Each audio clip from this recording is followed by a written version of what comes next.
All right, this is Genesis, the foundation book of the Bible, lesson number 3. Lesson number 3. So far in our study of Genesis, I want to do a little review. Some of you may not have been here, so we'll do a little review of what we've talked about so far, very briefly. First of all, we said that the book of Genesis is inspired by God. It's not a fable, it's not magic or anything like that. It is an inspired book of the Bible. We talked about the nature of the book, what's it about? And we said that it's about origins. If somebody ever asked you, what is the book of Genesis about? Boy, you're thinking, wow, Abraham and the creation and so on and so forth. Really, it's about origins. It tells us where things originated, society. Where did society originate? Where did the world come from? Where did sin come from? And so on and so forth. We said that the author was Moses, and he used oral records, written transcripts, written records from the patriarchs, guided by the Holy Spirit, and he put together the book of Genesis. That is the mainstream thinking about the book of Genesis, that Moses is the one to put it together. And we said there are different ways to divide the book if you want to study it. You can divide it up into chapters. There are 50 chapters in all. Of course, those chapters were added by individuals later on to make the book a little easier to study. So if you want to divide it into chapters, well, the chapters 1 to 11 is the history of the world, beginning with creation, and then chapters 12 to 50 is the history of one particular nation, which is the Jewish nation. So you've got a macro view, chapter 1 to 11, then you've got a close-up or a micro view, chapters 12 to 50. Now there's another way, a more natural way to divide a Genesis, and that's by generations, 10 generations. If you look through the book of Genesis, you see that there are 10 generations beginning with Adam and ending with the sons of Jacob, and each one of them recording and preserving and handing down their records, which were compiled and edited eventually by Moses, as we said, under the guidance of the Holy Spirit. So, who wrote Genesis? Basically, who kept those records? Well, the patriarchs kept those records. Adam kept the records, and Noah kept the records, and Noah's sons kept the records, and these kept being handed down from generation to generation. All right, so tonight we're going to pass into the actual text of the book of Genesis. Genesis chapter 1, verse 1, the foundational verse not only of Genesis but of the Bible. In the beginning, God created the heavens and the earth. We've seen this so often, we've heard this verse so often, probably everybody knows it by heart, but a lot of times we don't realize how much power there is in just this one verse. Some say if Genesis is the foundational book of the Bible, then verse 1 is the foundational verse of Genesis. Now think about this for a second. We know that the Bible is the most produced book in history, and it is the most read book in history. We know that.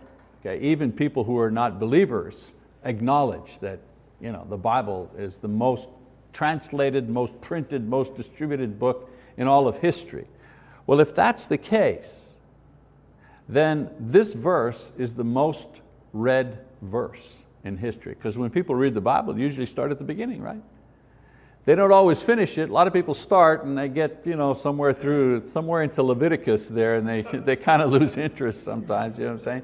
But everybody begins at the beginning, so everybody who has a Bible in any language at least begins in the beginning. God created the heavens and the earth. No matter whether they finish it or not, they've all read that particular verse. So we say that it is the most read verse in the Bible, in history, and in the world. Remember I mentioned a fellow named Henry Morris, Dr. Henry Morris. He has a book called The Genesis Record. I use a lot of his material, great book if you want to read that as a companion to this class. And he said the following, he says, if a person really believes Genesis chapter 1 verse 1, he will not find it difficult to believe anything else recorded in the Bible. And that makes sense. If you accept Genesis 1:1, then everything else does not require more faith, does not ask of you a greater step of faith. Okay? Now this verse really doesn't try to prove the existence of God. It merely assumes the existence. You'll notice if you read throughout the entire Old Testament, no prophet, none of the writers try to make a case for the belief in God. We do that today in our generation, in our time. But back then, the fact that God existed was like assumed. Nobody had to defend the existence of God. Certainly not the people who were writing the Bible. Of course, it was written before any disbelief occurred. Genesis was written before any, happened before any type of disbelief. Not before disobedience, but certainly before disbelief. The things in Genesis occurred before any false system of belief was developed to reject God.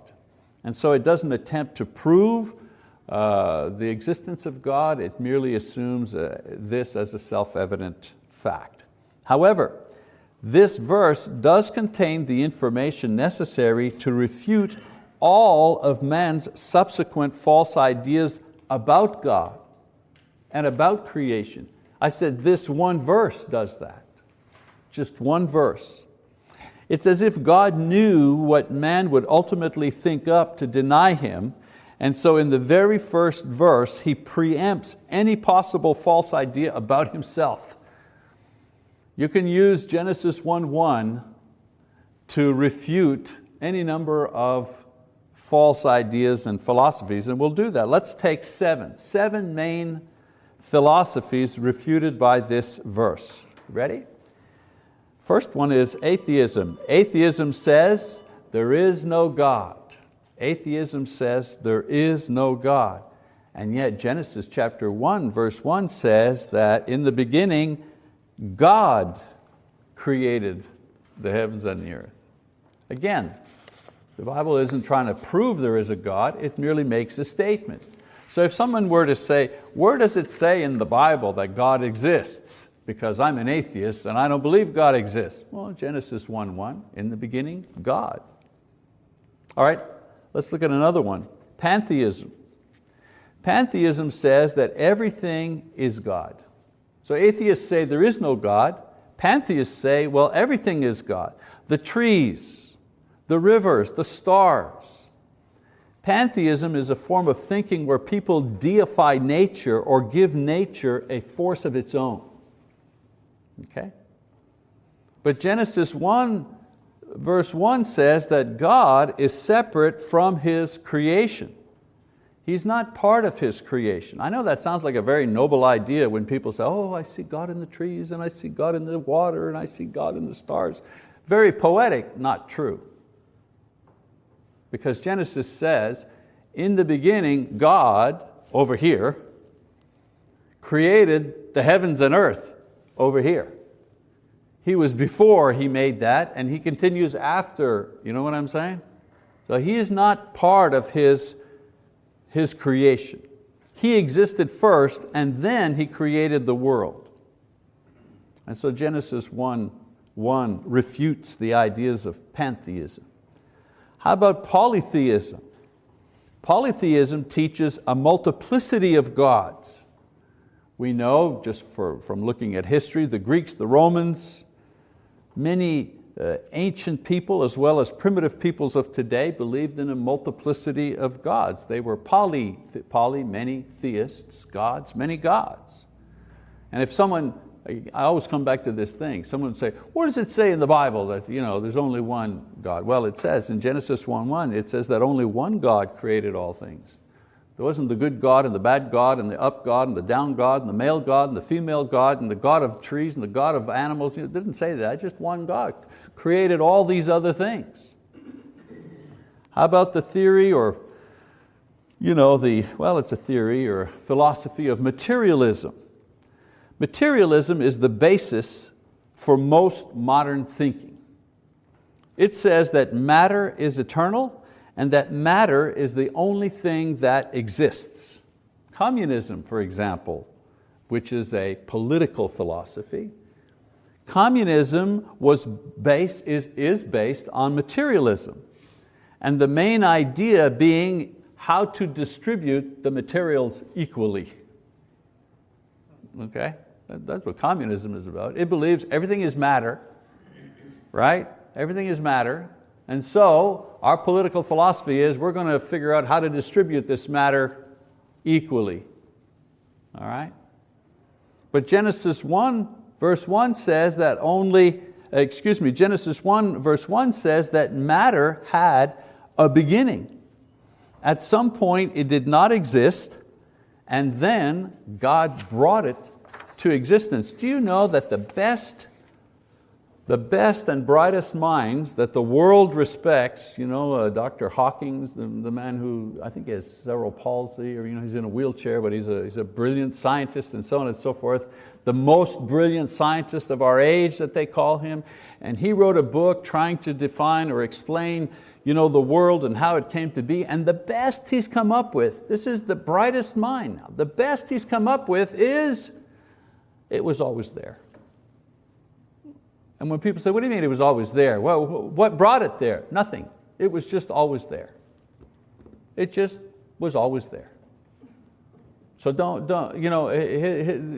idea is, let's not question that too much. Just accept that, just accept that logic, swallow that logic, and then we'll build on that.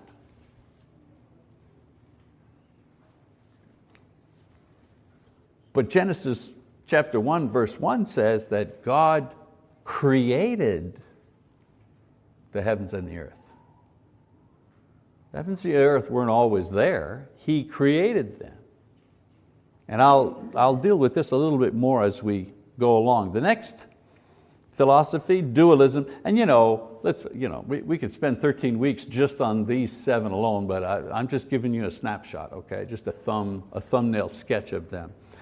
Dualism says it's an ancient idea developed into different systems by Plato, the Greek philosopher, later Descartes, who was a French philosopher. And basically dualism says that there are 2 powers at work in the universe, good and evil. And the interaction of these 2 is responsible for all that we see. For example, in Hinduism, Hindus explain the beginning of the world as an interaction between these 2 deities. And there are many religions that think of the good and evil, the fight between them, the friction, the drama that takes place between them creates what is here now. But the Bible says, in the beginning, God did the creating. Not the good God, or the high God, it just says God. It states that all that we see was created by only one power, and that's God. And the Bible accounts for evil, but evil is never the same as God and never at the same level. God is not in a struggle with evil. Okay? There's only one supreme power at work, according to Genesis, and it was manifested at the very beginning, and the writers called Him God. Not the lesser God, the greater God, only one God. And we understand why there's evil in the world. We'll talk about that when we get to the temptation, so on and so forth. God had to allow His creation to have free will, otherwise creation could not take life. But we'll go into that as a little further on. Okay, dualism. Humanism. Humanism is a philosophy that teaches that man is the ultimate reality. There is nothing higher or nobler than mankind. So a lot of good works are done to benefit mankind, and they are done by those who hold to this philosophy. There's even a prize, for the humanist prize. Humanism, they say sometimes people, he was, at a eulogy, at a funeral, he was a great humanist. And usually it may be because he built hospitals, or she was, she developed something to help the poor. Humanism tries to account for morality and goodness and these type of things looking only at human beings, denying that there is a God. But Genesis 1:1 refutes this idea because it teaches that God and not man is the ultimate reality. God was before man. God is the creator of man. So man is at the highest point of creation, but is not the highest point of existence. There's a difference. God is at the highest point of existence. Man is at the highest point of God's creation. And then there's, of course, evolution. Our most prevalent idea today says that time and chance working on eternal matter is responsible for the universe, basically. If you want to take evolution and just shrink it right down to the least amount of words. Time and chance working over billions of years on matter that was always there has produced what we have today. I mean, we could also spend a lot of time just debating that issue. But just looking at Genesis 1:1, what does Genesis 1:1 says?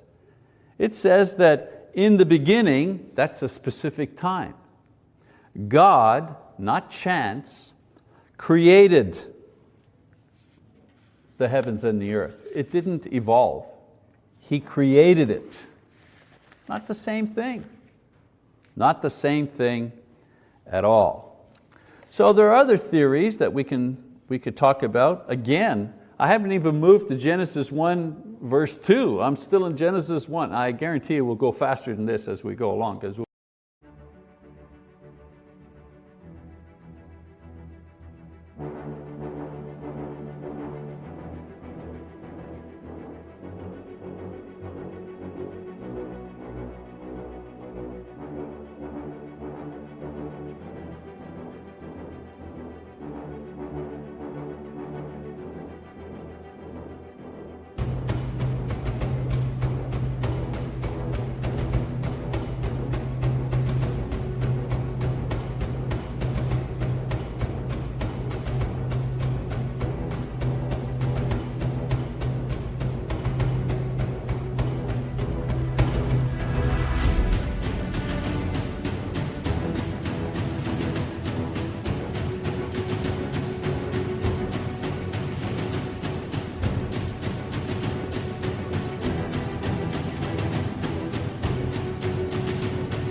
be here 4 or 5 years if we don't. But let me show you some other theories that I've just squeezed together here.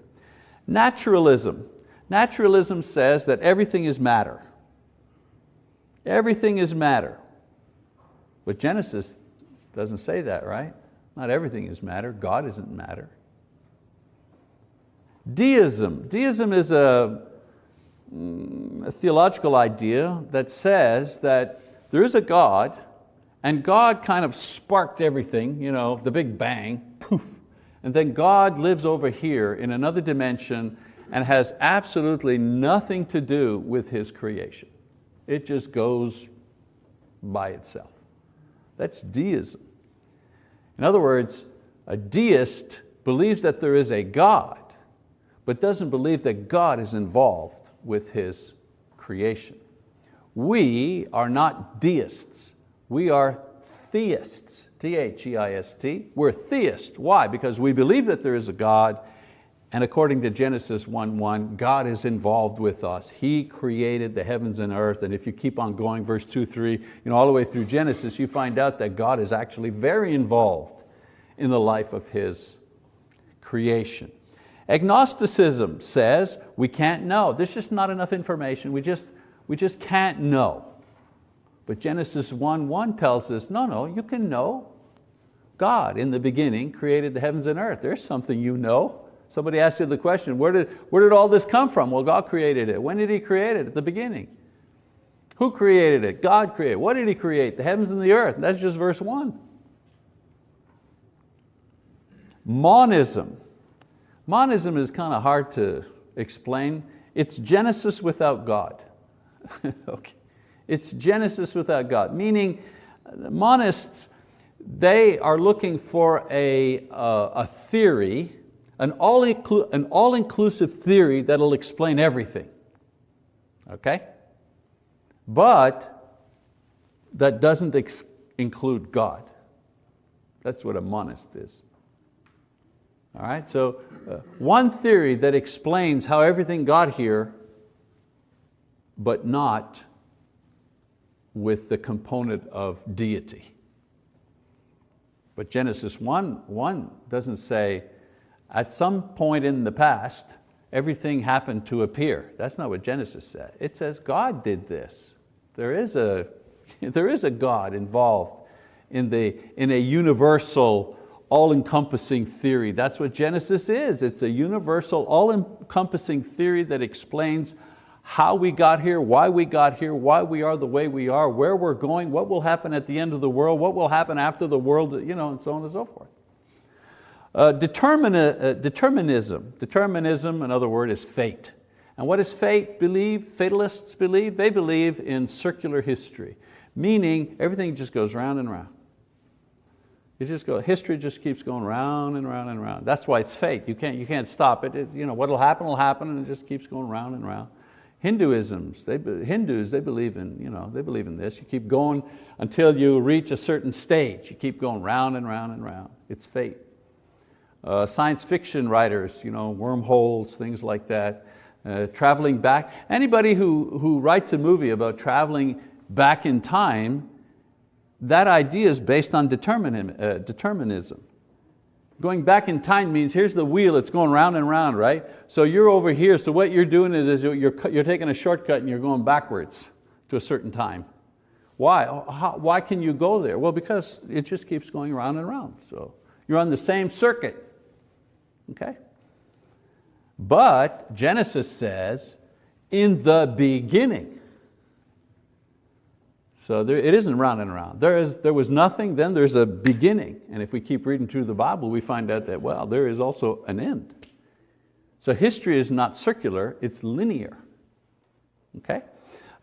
Pragmatism, a more modern, William Paley, I think, was the philosopher for pragmatism. Pragmatism says, whatever works is right. Basically, whatever works is right. Whatever works is right has been translated into, I'm okay, you're okay. If that works for you, then that's what's good, that's what's moral. It doesn't work for me. So if you're gay and that works for you, then that's the good thing. Why? Why is it a good thing? Because it works for you. You believe in God? Hey, good for you, that works for you. Doesn't mean that there is a God, it just means that it works for you. That's pragmatism. But Genesis teaches us, no, what is right is what God says is right. He's the one that determines what's right. And then another one, nihilism, Nietzsche, might makes right. Only the strong survive. Supermen. Long before there was Superman, there was supermen. Supermen were the ones who were breeded to be the intelligent, the ones who had knowledge, the ones who had power, and those people in society ought to make the rules. Might makes right. And so the Nazis took this idea and they twisted it and said, okay, we have the might, we make the right. Invading another country, so what? As long as it serves the fatherland, it's the right thing to do. And that's how they convinced themselves that the atrocities they were doing were okay, because they were superior. And so, if they decided that's what they were going to do, then that's what made it right. Okay, so just a little review of one verse and the power that it has. Excuse me. All right, so let's take a look at the words in Genesis chapter 1, verse 1, just to go over them.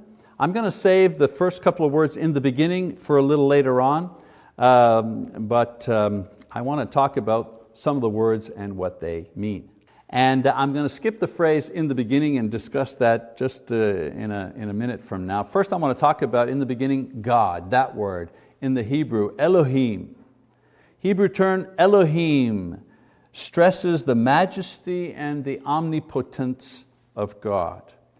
Interesting also is that it is a plural noun, it's God's, but used in a singular fashion in this verse.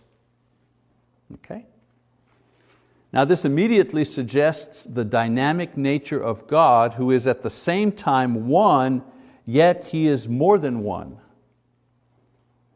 So don't ask me to explain, to break down the idea of the Trinity. The word Trinity doesn't appear in the Bible, but the idea of it is there. And it begins in Genesis. Right in the beginning we get this concept of a dynamic God, Godhead, if you wish. Then there's the word created. It refers to the unique work of God, and it's never used, in the Bible, it's never used in reference to human beings. The word actually means to call into existence from nothing. So when the Bible talks about man, humans, it says man forms or man fashions, but only God creates. Okay? Now the whole system of faith rests here.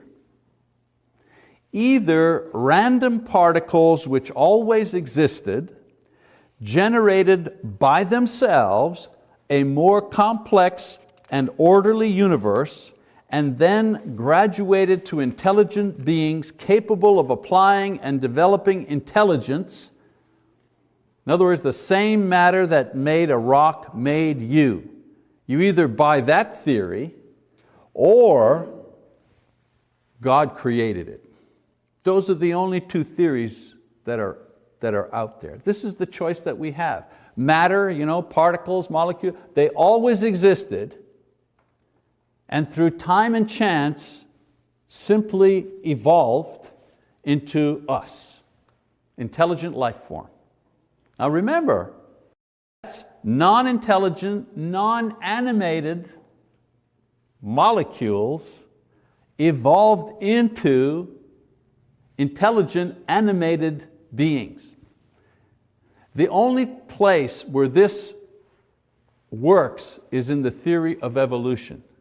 It does not work in real life.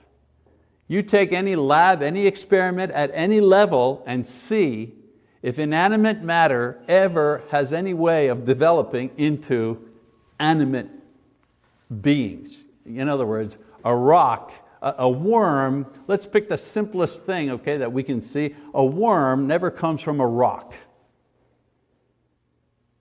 But you have, quote, the intelligentsia of our country staking their educational, academic, their reputations on this idea. And we're the crazy ones because we believe that an intelligent being actually created a complex and intelligent world. And we're the dummies. Next word, need to go, only got a few minutes. Heaven. In the beginning, God created the heaven. Now, you need to understand, this does not refer to the stars here, or the planets. In the Hebrew, this refers to the space where these things are situated. When we refer to our existence, we talk about the space, mass, time universe, right? Space, mass, stuff you can touch, time. The basic components of our existence. So this heaven here in Genesis would refer to the space component, since the time component has already been introduced. The time component is in the beginning. There's the time component, okay? And the mass element is about to follow. God created what? The heavens and the earth, right? And so the heavens are the space, the space. Now, no word is used in the Bible to express the idea of space, so the term heaven is used as the idea of space expands. And in the Bible, you have to kind of look in context if they're talking about the stars or if they're talking about the space. They use the same word, okay? So in the beginning, God created the heavens, the space, and the earth. Again, there is no word in the Bible to refer to as matter. the matter. There's no Hebrew word for that. So Moses uses the term earth, land, which describes the creation of the next basic component, which is matter. It is not yet shaped or formed, it is simply in existence. So you see, in the beginning, God created. In the beginning, there's the time. Created the heaven, there's the space. And the earth, there's matter. The building blocks. All right? And then he says, in the beginning, there's time. I've said that the universe is a combination of the elements of space, matter, and time. Science teaches that each of these elements is necessary for the universe to have a meaningful existence. For example, if there is space and time but no matter, then the universe is empty, nothing happens. If there's just empty space and time but there's no matter, well, there's nothing happening. You've got a void, you've got a box, there's nothing in it. Or if there is matter, which includes energy, and there's time but no space, then there's no movement.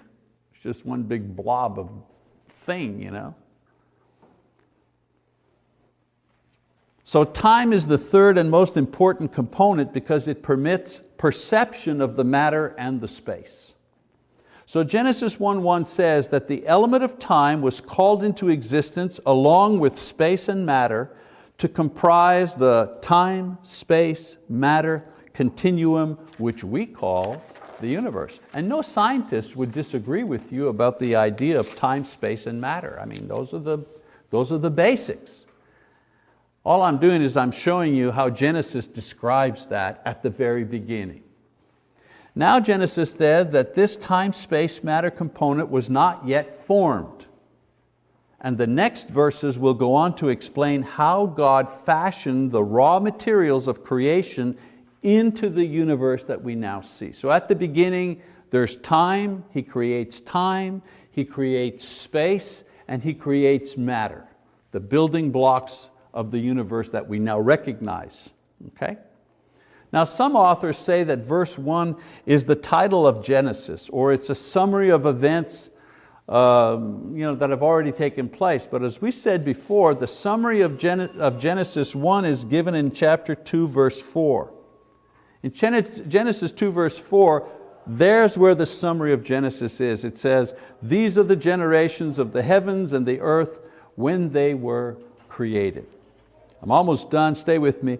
Also, all of the other sections of Genesis have no titles, only these summary statements showing the end of a particular generation. So in Western mind, we put the title of the section at the top.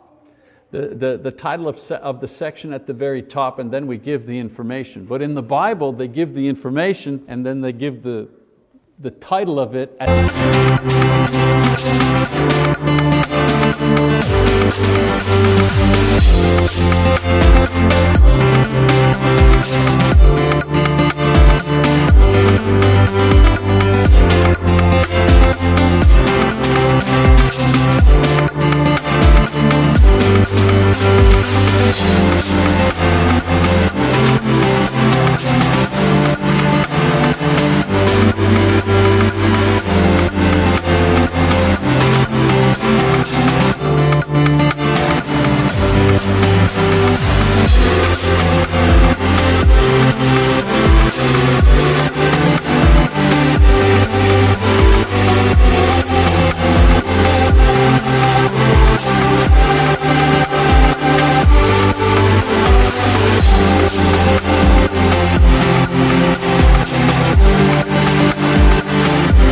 the end. And that's what throws us off sometimes. Okay? All right, so the first act of the first day of creation was the bringing forth of the building blocks of the universe, the time, space, matter element. So if you were translating Genesis chapter 1 verse 1 into modern scientific English, you could say the following: the transcendent, omnipotent Godhead called into existence the space, mass, time universe. And all of that, imagine the economy of words. I didn't count them. In the beginning, God created the heavens and the earth, in 10 words. In 10 words, God explains how the universe came into being, and at the same time refutes in 10 words millions of books that have been written to try to deny what God has said in Genesis 1:1. 10 words. It's amazing. I'm going to believe the entire Bible just on the strength of those 10 words. Okay, so that's the beginning, Genesis 1:1. Like I said, we're not going to be that slow for the entire thing. We're going to move on next week. But I encourage you, read ahead, all right, in Genesis. It's going to be a long study, but I hope it'll be fruitful for you and give you some insight and some depth that you may not have had in past studies. That's it for now. We'll see you next time. Thank you.